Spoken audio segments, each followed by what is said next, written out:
Hi students, welcome two commerce tutorial. ഇന്ന് നമ്മൾ discuss ചെയ്യാൻ പോകുന്നത് മാർക്കറ്റിംഗ് മാനേജ്മെൻറ്റ് എന്ന സബ്ജക്റ്റിലെ 4ാമത്തെ ചാപ്റ്ററായ പ്രൈസ് എന്ന ടോപ്പിക്കുമായി റിലേറ്റഡ് ആയിട്ടുള്ള കാര്യങ്ങളാണ്. എന്താണ് price, what are the different objectives and importance of price എന്നീ കാര്യങ്ങളാണ് ഇന്നത്തെ വീഡിയോയിൽ നമ്മൾ മെയിനായിട്ട് ഫോക്കസ് ചെയ്യുന്നത്.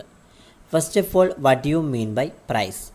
Price is the amount paid for obtaining goods and services.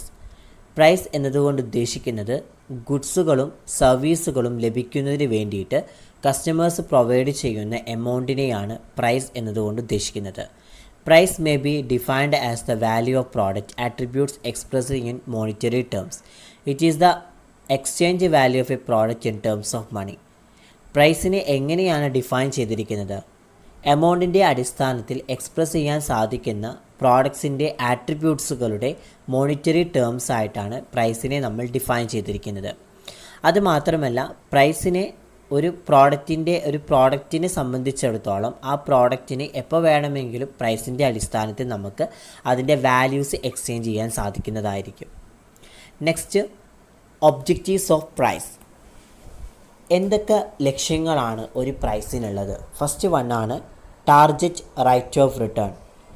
The objective is to earn a certain rate of return on investment. Price is fixed in such a way as to ensure a target rate of return on investment. ഏതൊരു price അല്ലെങ്കിൽ ഏതൊരു firm ആണെങ്കിലും അല്ലെങ്കിൽ ഒരു price ആണെങ്കിലും അതിൻ്റെ മെയിനായിട്ടുള്ള ഒരു ഒബ്ജക്റ്റ് എന്ന് പറയുന്നത് ഇൻവെസ്റ്റ്മെൻറ്റ്സിൽ നിന്ന് ഒരു നിശ്ചിത വരുമാനം നേടുക എന്നതാണ് ഏതൊരു പ്രൈസിൻ്റെയും മെയിൻ ഒബ്ജക്റ്റ് എന്ന് പറയുന്നത്. Price is fixed in such a way as to ensure a target rate of return on investment എന്നതുകൊണ്ട് ഉദ്ദേശിക്കുന്നത് ഇൻവെസ്റ്റ്മെൻറ്റിൽ ഒരു സ്പെസിഫൈഡ് ആയിട്ടുള്ള റൈറ്റ് ഓഫ് റിട്ടേൺ അത് ഉറപ്പുവരുത്തുന്ന വിധത്തിലാണ് പ്രൈസ് നമ്മൾ നിശ്ചയിക്കുന്നത്. Next, price stabilisation. എന്താണ് പ്രൈസ് സ്റ്റെബിലൈസേഷൻ എന്നതുകൊണ്ട് ഉദ്ദേശിക്കുന്നത്?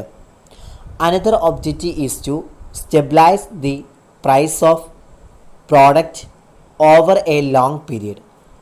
Stable pricing policy helps a firm to win confidence of the consumers.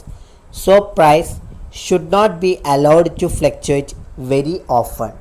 ഇവിടെ പ്രൈസ് സ്റ്റെബിലൈസേഷൻ എന്നതുകൊണ്ട് ഉദ്ദേശിക്കുന്നത് പ്രോഡക്ട്സുകളുടെ പ്രൈസ് അത് ദീർഘകാലത്തേക്ക് സ്റ്റേബിൾ ആക്കുക എന്നതാണ് പ്രൈസിൻ്റെ മറ്റൊരു ലക്ഷ്യം എന്ന് പറയുന്നത്. ഇവിടെ സ്റ്റേബിൾ ആയിട്ടുള്ള പ്രൈസിംഗ് പോളിസി അത് കസ്റ്റമേഴ്സുകളുടെ ആത്മവിശ്വാസം നേടാൻ ഒരു ഓർഗനൈസേഷനെ സഹായിക്കുന്നുണ്ട്.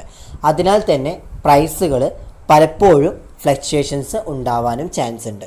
പലപ്പോഴും എന്താണ് ആ പ്രോഡക്ട്സുകളുടെ പ്രൈസിന് എന്താണ് ഫ്ലക്ച്വേഷൻസ് ഉണ്ടാവാൻ ചാൻസ് ഉണ്ട് എന്നാണ് പറയുന്നത്. Next point, profit maximisation.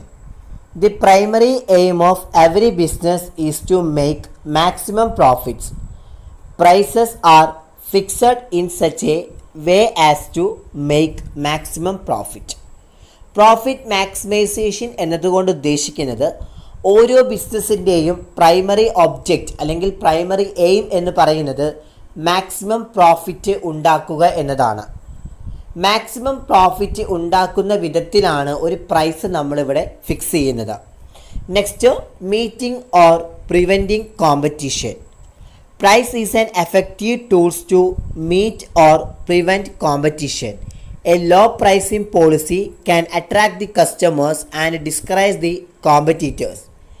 ഇവിടെ മീറ്റിംഗ് ഓർ പ്രിവെൻറ്റിംഗ് കോമ്പറ്റീഷൻ എന്നതുകൊണ്ട് ഉദ്ദേശിക്കുന്നത് കോമ്പറ്റീഷൻ നേരിടുന്നതിനോ തടയുന്നതിനോ ഉള്ള ഒരു എഫക്റ്റീവായിട്ടുള്ള ടൂളായിട്ടാണ് പ്രൈസിനെ നമ്മൾ യൂസ് ചെയ്യുന്നത്. ഏറ്റവും കുറഞ്ഞ പ്രൈസിംഗ് പോളിസീസ് അത് കസ്റ്റമേഴ്സുകളെ കൂടുതലായിട്ട് അട്രാക്റ്റ് ചെയ്യിക്കുകയും കോമ്പറ്റീറ്റേഴ്സുകളിൽ നിന്ന് ഡിസ്കറേജ് ചെയ്യാൻ സാധിക്കുകയും ചെയ്യുന്നുണ്ട്. Next, market share. A major objective of pricing policy is to maintain and improve the market share.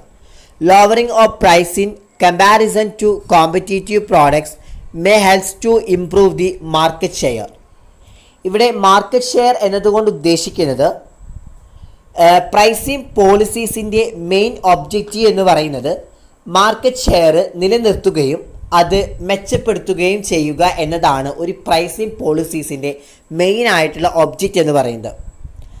ഇവിടെ കോമ്പറ്റീറ്റീവ് പ്രോഡക്ട്സുകളുമായിട്ട് താരതമ്യപ്പെടുത്തുമ്പോൾ പ്രൈസ് കുറയുന്നത് മാർക്കറ്റ് ഷെയർ മെച്ചപ്പെടുത്താൻ കൂടുതലായിട്ട് സഹായിക്കുന്നുണ്ട്. Next, survival. The basic objective of pricing is survival. Survival is more important than short-term profits. Prices are fixed in such a way as to enable the firm to remain in the business for long. Survival എന്നതുകൊണ്ട് ഉദ്ദേശിക്കുന്നത് pricing പോളിസീൻ്റെ അടിസ്ഥാന ലക്ഷ്യമെന്ന് പറയുന്നത് survival എന്ന് പറയുന്ന ഒബ്ജക്റ്റാണ്. അതുമാത്രമല്ല ഇവിടെ മെയിനായിട്ട് ഉദ്ദേശിക്കുന്നത് ഷോർട്ട് ടേം പ്രോഫിറ്റിനേക്കാൾ സർവൈവലാണ് ഒരു ഓർഗനൈസേഷൻ അല്ലെങ്കിൽ ഒരു ഫേമിൻ്റെ പ്രധാന ലക്ഷ്യമെന്ന് പറയുന്നത്. ഇവിടെ കമ്പനീസിനെ ലോങ് പീരീഡ്സിലേക്ക് അഥവാ കമ്പനികളിലെ ദീർഘകാലത്തേക്ക് ബിസിനസ്സിൽ തുടരാൻ പ്രാപ്തമാക്കുന്ന വിധത്തിലാണ് പ്രൈസുകൾ നമ്മൾ നിശ്ചയിക്കേണ്ടത്. അത്തരത്തിൽ തുടർന്നു കഴിഞ്ഞാൽ ആ ഒരു കമ്പനി അല്ലെങ്കിൽ ആ ഒരു ബിസിനസ് ഫേം കൂടുതലായിട്ട് സർവൈവൽ ഉണ്ടാകും എന്നാണ് ഉദ്ദേശിക്കുന്നത്. സർവൈവൽ എന്നോട് ഉദ്ദേശിക്കുന്നത് എന്താണ്? അതിജീവിക്കുക എന്ന് വെച്ച് കഴിഞ്ഞാൽ ഗ്രോത്ത് ഉണ്ടായിക്കൊണ്ടിരിക്കുക എന്നാണ് ഉദ്ദേശിക്കുന്നത്. Next, public image. A good public image is the aim of every business concern. Sale of quality products at a reasonable price help a firm to build good image in the minds of the public. ഇവിടെ public image എന്നതുകൊണ്ട് ഉദ്ദേശിക്കുന്നത് ഒരു better ആയിട്ടുള്ള public images ആണ് ഓരോ business കൺസേണിൻ്റെയും മെയിനായിട്ടുള്ള ലക്ഷ്യം എന്ന് പറയുന്നത്. ന്യായമായ വിലയ്ക്ക് ക്വാളിറ്റേറ്റീവ് ആയിട്ടുള്ള പ്രോഡക്ട്സുകൾ സെയിൽ ചെയ്യുക എന്നതാണ് ഏതൊരു ഓർഗനൈസേഷൻ അല്ലെങ്കിൽ ഏതൊരു സ്ഥാപനത്തിൻ്റെയും മെയിനായിട്ടുള്ള ലക്ഷ്യം എന്ന് പറയുന്നത്. അതിലൂടെ പബ്ലിക്കിലേക്ക് നല്ലൊരു രീതിയിലുള്ള ഇമേജസ് ക്രിയേറ്റ് ചെയ്യപ്പെടുകയും ചെയ്യുന്നുണ്ട്. Next, resource mobilisation. Prices are fixed in such a way that sufficient resources are available for expansion and development. ഇവിടെ റിസോഴ്സ് മൊബിലൈസേഷൻ എന്നുകൊണ്ട് ഉദ്ദേശിക്കുന്നത് എക്സ്പാൻഷൻസിനും ഡെവലപ്മെൻറ്റിനും ആവശ്യമായിട്ടുള്ള റിസോഴ്സസുകൾ ലഭ്യമാക്കുന്ന വിധത്തിലാണ് പ്രൈസുകൾ ഇവിടെ നിശ്ചയിക്കുന്നത്. ഇത്രയും ഒബ്ജക്റ്റീവാണ് നമ്മുടെ പ്രൈസിങ്ങിന് പറയുന്നത്. Next, importance of price. പ്രൈസിങ്ങിൻ്റെ പ്രാധാന്യങ്ങൾ എന്തെല്ലാം എന്നാണ് ഇനി നമ്മൾ ഡിസ്കസ് ചെയ്യുന്നത്. 3 കാറ്റഗറി ആയിട്ടാണ് പ്രൈസിൻ്റെ പ്രാധാന്യങ്ങൾ വിശദീകരിക്കുന്നത്. അതിൽ ഫസ്റ്റ് കാറ്റഗറിയാണ് to the producer. To the പ്രൊഡ്യൂസറിൻ്റെ അണ്ടറിൽ പ്രൈസിങ്ങിന് എത്രത്തോളം പ്രാധാന്യങ്ങൾ ചെലുത്തുന്നുണ്ട് എന്നാണ് ആദ്യത്തെ കാറ്റഗറിയിൽ നമ്മൾ ഡിസ്കസ് ചെയ്യുന്നത്. അതിൽ ഫസ്റ്റ് പോയിൻ്റാണ് it enable him to plan his products. എന്ന് വെച്ച് കഴിഞ്ഞാൽ പ്രോഡക്ട്സുകൾ പ്ലാൻ ചെയ്യാൻ വേണ്ടിയിട്ട് പ്രൈസിങ് പ്രൊഡ്യൂസേഴ്സിനെ പ്രാപ്തമാക്കുന്നുണ്ട്. Next point, it helps him to withstand competition നേരിടാൻ പ്രൈസിങ് പ്രൊഡ്യൂസേഴ്സിനെ സഹായിക്കുന്നുണ്ട്. Next, it is a weapon of stimulating or regulating demand for a products. ഒരു പ്രോഡക്റ്റിൻ്റെ ആവശ്യം അത് സ്റ്റിമുലേറ്റ് ചെയ്യുകയോ അല്ലെങ്കിൽ കൺട്രോൾ ചെയ്യുന്നതിനുള്ള ആയുധമായിട്ടാണ് പ്രൈസിങ് യൂസ് ചെയ്യുന്നത്. Next, it helps comparing the products of the same category. ഒരേ വിഭാഗത്തിലെ പ്രോഡക്ട്സുകൾ താരതമ്യം ചെയ്യാൻ വേണ്ടിയിട്ട് പ്രൈസിങ് വളരെയധികം ഹെൽപ്പ് ചെയ്യുന്നുണ്ട്. സെക്കൻഡ് കാറ്റഗറിയാണ് price is important to the consumer. Next കാറ്റഗറിയാണ് price is important to the consumer. കൺസ്യൂമറിൻ്റെ അണ്ടറിൽ പ്രൈസിങ്ങിന് എത്രത്തോളം പ്രാധാന്യങ്ങളുണ്ട് എന്നാണ് നെക്സ്റ്റ് കാറ്റഗറിയിൽ ഡിസ്കസ് ചെയ്യുന്നത്. അതിൽ ഫസ്റ്റ് പോയിൻ്റാണ് it is the means by which he secure one satisfactions. എന്ന് വെച്ച് കഴിഞ്ഞാൽ ഇവർക്ക് സംതൃപ്തമായിട്ടുള്ള പ്രൈസിങ് ആയിരിക്കും ഇവർക്ക് ഫിക്സ് ചെയ്യേണ്ടത്. അഥവാ ഇവർക്ക് സാറ്റിസ്ഫൈഡ് ആയിട്ടുള്ള പ്രൈസാണ് ഫിക്സ് ചെയ്ത് കഴിഞ്ഞാൽ അതിനനുസരിച്ച് എന്താണ് അവർക്ക് പ്രോഡക്ട്സുകളും കാര്യങ്ങളൊക്കെ മേടിക്കാനും സാധിക്കുന്നുണ്ട്. Next it may act as A indicator of quality എന്ന് വെച്ച് കഴിഞ്ഞാൽ ക്വാളിറ്റീവായിട്ടുള്ള പ്രോഡക്ട്സുകൾക്ക് അതിനനുസരിച്ചുള്ള പ്രൈസ് ആയിരിക്കും ഫിക്സ് ചെയ്യേണ്ടത് എന്നാണ് ഉദ്ദേശിക്കുന്നത്. അപ്പോൾ അത്തരം കേസുകളിൽ എന്താണ് കസ്റ്റമേഴ്സ് കൂടുതലായിട്ട് പ്രോഡക്ട്സുകൾ പർച്ചേസ് ചെയ്യും. Next it helps to make his income allocation decision. If the price of product is very high he may reduce or avoid the purchase of such a products. ഇവിടെ ഉദ്ദേശിക്കുന്നത് എന്ന് വെച്ച് കഴിഞ്ഞാൽ ഇപ്പോൾ ഇൻകം അലോക്കേഷൻ ഡിസിഷൻസ് ഇൻകമായിട്ടുള്ള related ആയിട്ടുള്ള തീരുമാനങ്ങളുണ്ടായിരിക്കും. ആ തീരുമാനങ്ങളൊക്കെ എടുക്കാൻ വേണ്ടിയിട്ട് കസ്റ്റമേഴ്സിനെ ഹെൽപ്പ് ചെയ്യുന്ന ഒന്നാണ് പ്രൈസ് എന്ന് പറയുന്നത്. അപ്പോൾ പ്രൈസിങ്ങിലൂടെ കസ്റ്റമേഴ്സിന് അവരുടെ ഇൻകം അലോക്കേഷനുമായി റിലേറ്റഡ് ആയിട്ടുള്ള ഡിസിഷൻസ് എടുക്കാൻ സഹായിക്കുന്നുണ്ട്. നെക്സ്റ്റ് കാറ്റഗറിയാണ് price is important to the society. സൊസൈറ്റീൻ്റെ അണ്ടറിൽ ഈ പറയുന്ന പ്രൈസിങ്ങിന് എത്രത്തോളം ഇമ്പോർട്ടൻസ് ഉണ്ട് എന്നാണ് ഈ ഒരു കാറ്റഗറിയിൽ ഡിസ്കസ് ചെയ്യുന്നത്. അതിൽ ഫസ്റ്റ് പോയിൻ്റാണ് it is the main stay of the economic system and it is the principal instrument for the proper allocation of resources.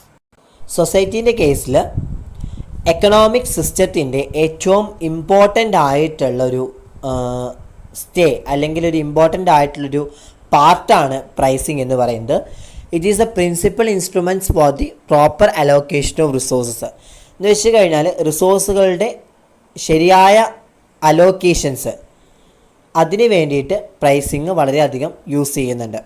കാരണം പ്രോപ്പറായിട്ടുള്ളൊരു അലോക്കേഷൻസ് പ്രൊവൈഡ് ചെയ്യാൻ പ്രൈസിങ് വളരെയധികം യൂസ് ചെയ്യുന്നുണ്ട് സൊസൈറ്റികളിൽ. അപ്പോൾ ഇത്രയും ഇമ്പോർട്ടൻസുകളാണ് നമ്മുടെ ഒരു പ്രൈസിങ്ങിനെ സംബന്ധിച്ചിടത്തോളം ഉള്ളത്. അപ്പോൾ പ്രൈസിങ്ങിൻ്റെ ഇമ്പോർട്ടൻസ് എന്ന് പറയുന്നത് 3 കാറ്റഗറി ആയിട്ടാണ് തിരിക്കുന്നത്. ഒന്നെന്താണ് പ്രൊഡ്യൂസറിൻ്റെ അണ്ടർ, 2 കൺസ്യൂമർ, 3 സൊസൈറ്റി. അപ്പോൾ ഈ 3 കാറ്റഗറിയിലും എത്രത്തോളം പ്രാധാന്യമാണ് പ്രൈസിനുള്ളത് എന്ന് നിങ്ങൾക്ക് മനസ്സിലായിട്ടുണ്ടാകുമെന്ന് വിചാരിക്കുന്നു. അപ്പോൾ എന്തെങ്കിലും ഡൗട്ട്സ് ഉണ്ടെങ്കിൽ താഴെ കാണുന്ന കമൻറ്റ് ബോക്സിൽ രേഖപ്പെടുത്തേണ്ടതാണ്. നെക്സ്റ്റ് ക്ലാസ്സിൽ ഞാൻ ഡിസ്കസ് ചെയ്യുന്നതായിരിക്കും. അപ്പോൾ ഇനി അടുത്ത ക്ലാസ് നമുക്ക് ഡിസ്കസ് ചെയ്യാനുള്ളത് ഫാക്ടേഴ്സ് അഫക്റ്റിംഗ് പ്രൈസിങ് പോളിസീസിൻ്റെ അഥവാ പ്രൈസിങ്ങിൻ്റെ ഫാക്ടേഴ്സുകളാണ് നമുക്ക് ഡിസ്കസ് ചെയ്യാനുള്ളത്. ഇമ്പോർട്ടൻ്റ് ആയ ടോപ്പിക്കാണ്. അപ്പോൾ ഈ ഒരു ചാപ്റ്റർ പറയുകയാണെങ്കിൽ ഏറ്റവും ഷോർട്ട് ആയിട്ടുള്ളൊരു ചാപ്റ്ററാണ്. അപ്പോൾ ഡീറ്റെയിൽ ആയിട്ട് കാണുക. അത് മാത്രമല്ല എല്ലാ വർഷവും എസ്സേ ചോദിക്കുന്നൊരു ക്വസ്റ്റ്യനാണ് പ്രൈസിങ്ങിൻ്റെ ഫാക്ടേഴ്സ്. എല്ലാ വർഷവും ചോദിക്കുന്നൊരു ക്വസ്റ്റ്യനാണ്. അപ്പോൾ നന്നായിട്ട് വായിച്ച് പോവുക. അപ്പോൾ നെക്സ്റ്റ് ക്ലാസ്സിൽ നമ്മൾ ഫാക്ടേഴ്സ് അഫക്റ്റിംഗ് പ്രൈസിങ് പോളിസീസാണ് ഡിസ്കസ് ചെയ്യുന്നത്. വീഡിയോ ഇഷ്ടപ്പെട്ടെങ്കിൽ ലൈക്ക് ചെയ്യുക, ഷെയർ ചെയ്യുക, സബ്സ്ക്രൈബ് ചെയ്യുക. Thank you.